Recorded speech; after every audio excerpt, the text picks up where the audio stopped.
ఈ రూలింగ్ ఇవ్వాలనే ఉద్దేశంతో దీన్ని తెర వేయాలి. ఎక్కడో తెర వేయకపోతే పబ్లిక్ అందరికి తెలియాలా, అందుకే సామాన్యులకు అర్థమైన విధంగా చెప్పాలనే ఉద్దేశంతో నేను ఈ టైం తీసుకోవడం జరిగిందని చెప్పి మనం చేస్తూ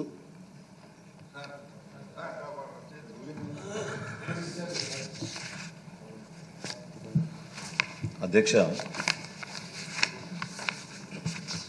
సభ యొక్క హుందాతనం, గౌరవం, అదేవిధంగా బాధ్యత, ఈ మూడు కూడా కాపాడగలిగే శక్తి, అధికారం మీరు ఆ స్థానంలో కూర్చున్నారు కాబట్టి సభ అంతా కూడా మిమ్మల్ని ఎన్నుకున్నాం అధ్యక్ష. So you are the custodian of the house, there is no doubt at all.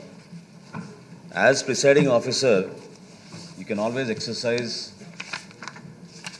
your discretion on several matters అధ్యక్ష.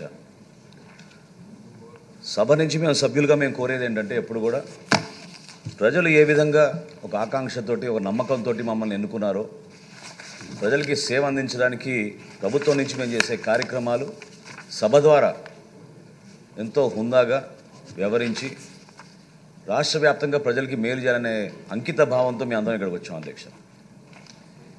సభ్యుల యొక్క హక్కుల్ని మనం పక్కన పెడితే మీరు అక్కడ సభాపతిగా ఉన్నప్పుడు మొదటి రోజు నుంచి కూడా వీరు కావాలని బురద జల్లడానికి ఒక ప్రయత్నం చేస్తున్నారు అధ్యక్ష. మీరు చాలా లోతుగా అధ్యయనం చేసి ఇప్పుడు మీరు చదివిన రూలింగ్తో పాటు నా మనవి ఏంటంటే ప్రొసీజర్స్, సభలో జరిగే కార్యక్రమాల గురించి పూర్తి అధికారం మీకే ఉంది అధ్యక్ష.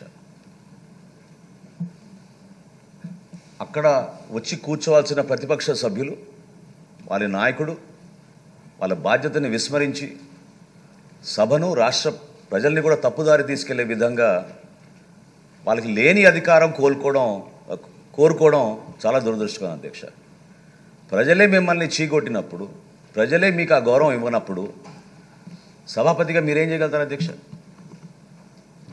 మీరు ప్రతి సభలో మీరు చదివేటప్పుడు ఏ పార్టీకి ఎంత సంఖ్య ఉన్నదని మీరు చదువుతారు. అందుకని మేము ప్రభుత్వంలో ఉన్నా ప్రతిపక్షంలో ఉన్నది మీరు కాదు కదా అధ్యక్ష డిసైడ్ చేసేది. ప్రతిపక్షంగా వాళ్ళకి రావాల్సిన మినిమం నంబర్ రాలేదు కాబట్టి ఆ మాత్రం విజ్ఞత లేకుండా కేవలం ఇది ఒక దుష్ప్రచారం తీసుకెళ్ళడానికి వాళ్ళు చేస్తున్న ప్రయత్నాన్ని మీరు చాలా అద్భుతంగా మీరు ఒక చక్కటి రూలింగ్ ఇచ్చారు అధ్యక్ష. అయితే నా చిన్న రిక్వెస్ట్, నా మనవి జనసేన పార్టీ నుంచి మేము కోరేది ఏంటంటే అధ్యక్ష, మీరు ఆ రూలింగ్తో పాటు ఖచ్చితంగా ఈ మ్యాటర్ని మీరు సభా హక్కుల సంఘానికి మీరు రెఫర్ చేయాలి అధ్యక్ష.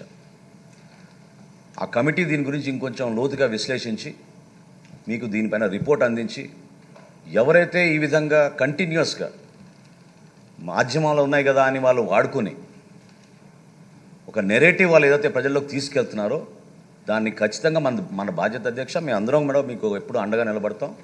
You have the powers, you are like you truly said అధ్యక్ష, you are the custodian of the house.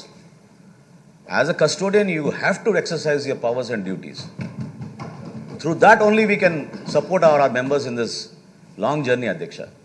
రాష్ట్రంలో ఈరోజు నెలకొన్న ఆర్థిక విధ్వంసాల నుంచి మనం బయటకు వచ్చి ఆంధ్రప్రదేశ్ని మరొకసారి అభివృద్ధి పందాలు నడపాలంటే అందరం కలిసికట్టుగా పనిచేసుకోవాలి అధ్యక్ష.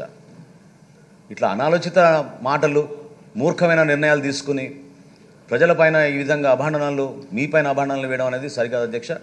తప్పకుండా మేము డిమాండ్ చేస్తున్నాం అధ్యక్ష. I will request you please refer this matter to the committee on privileges. దీని గురించి లోతుగా అధ్యయనం చేసి మీకు రిపోర్ట్ సబ్మిట్ చేసేటట్టు సభ్యులందరూ కూడా సహకరిస్తారు అధ్యక్ష. మనోహర్ గారు, మీరు కూడా సభాపతి చేశారు, మంచి సూచన చేశారు. మీరు చెప్పిన సూచన బాగుంది. నేను ఒకసారి స్టడీ చేసి సభా హక్కుల కమిటీకి పంపించి ఏర్పాటు చేయడం కోసం ప్రయత్నం చేస్తాను. దీని మీద డిస్కషన్ వద్దండి ప్లీజ్. రూలింగ్ అయిన తర్వాత పెద్ద దీని మీద డిస్కషన్ అనవసరం. ఇంకా మనం ఆల్రెడీ రూలింగ్ ఇచ్చాం కదా. విషయం, సభాపతి యొక్క హక్కులకు సంబంధించిన విషయం, రాష్ట్ర ప్రగతికి సంబంధించిన విషయం, రాష్ట్రంలో జరిగిన అరాచక ఆటవిక విధానాలకి ప్రతినిధి ఎవరో, ఏ విధంగా జరిగిందో ఇంకా కంటిన్యూ అవుతుంది. దోచుకున్న సొమ్ముతో మీడియాని నియంత్రించి తప్పుడు ప్రచారం చేస్తూ ఉన్నారు. దీని మీద సభ డిస్కస్ చేయాలి. అన్ని పక్షాలు డిస్కస్ చేసి తమ సభా హక్కుల సంఘాన్ని పెట్టడంతో పాటు అసలు జరుగుతున్న పరిణామాలు ప్రజలకు తెలియాల్సిన అవసరం ఉంది. రాష్ట్రంలో ఏం జరుగుతుంది, ఏ విధంగా తప్పుడు విధానాలు వెళ్తున్నారు, ఒక నియంతలాగా, ఒక డిక్టేటర్ లాగా ఏ విధంగా పరిపాలన చేశారు, ఇవాళ కూడా అదే విధానంలో ముందుకు సాగుతున్నారు. 30 సంవత్సరాలు ముఖ్యమంత్రి అట. నేను అంటున్నాను, 30 సంవత్సరాలు రాజమండ్రి సెంట్రల్ జైలే నీ గతి, ప్రభుత్వ అతిథి గృహం లాంటి జైలు, దానికి వెళ్లాల్సిన పరిస్థితుల్లో నువ్వు ఉన్నావని దానికి తెలియజేస్తూ ఒకటే డిబేట్ చేయండి, అవసరమైతే 1 గంట 2 గంటలు దీనికోసం వెచ్చించి డిబేట్ చేద్దాం, అందరం చర్చిద్దాం, అన్ని ప్రాంతాల నుంచి కూడా చర్చిద్దాం అని సవినీయంగా మనవి చేస్తా ఉన్నాను. ఫరూక్ గారు సభాపతిగా చేశారు, మీరు కూడా మాట్లాడండి. మీరు మాట్లాడితే మా సార్ సార్ మీకు నాకు చాలా అనుబంధం, 40 సంవత్సరాలు సార్. ఎవరు ఇట్లా రాస్తాడు సార్? ఇంత అహంకారం సార్ ఇది. స్పీకర్ గారికి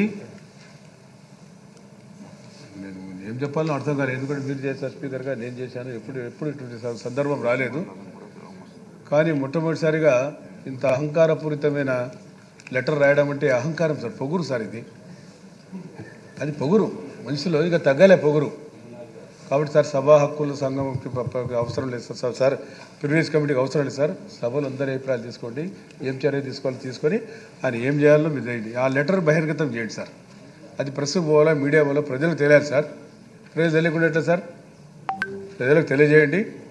ఆయన అహంకారం ఎంతో, ఆయనకు ఎంత పొగురుందో. 10 మంది 11 మంది గతంలో కూడా జనార్దన్ రెడ్డి 1994-99 దిగోడు చేశారు. అప్పుడు కూడా 10% ఏదో బుచ్చేగ చౌదరి గారు తెలుసు. అప్పుడు 10% 27 మెంబర్స్ ఉన్నారు సార్. మొత్తం 27 27 మెంబర్స్ నేను ఉన్నాను. అప్పుడు పోలీస్ ఫ్లోర్ లీడర్, వాళ్ళ పార్టీకి సంబంధించినంత వరకు ఆయన లీడరు. ఉపేంద్ర గారు ఏ రకంగా తెలుగుదేశం పార్టీకి పార్లమెంట్లో లీడర్గా ఉన్నారో ఆ రకంగా ఉన్నాడు. కానీ సార్ మళ్ళీ ఇంత అహంకారం ఎట్లా సార్? ఆయన ఏం చేయాలో సభ హక్కు ప్రివిలేజ్ అవసరం లేదు సార్. సభ బుచ్చేగ చౌదరి గారు చెప్పినట్టు సభలో అందరి అభిప్రాయాలు తీసుకొని దాని మీద చర్య తీసుకోవాల్సిందిగా మేము అర్థిస్తున్నాం సార్. ఇది కాపాడాలి సార్, ప్రజాస్వామ్యాన్ని కాపాడాలి. Thank you sir. రాజుగారు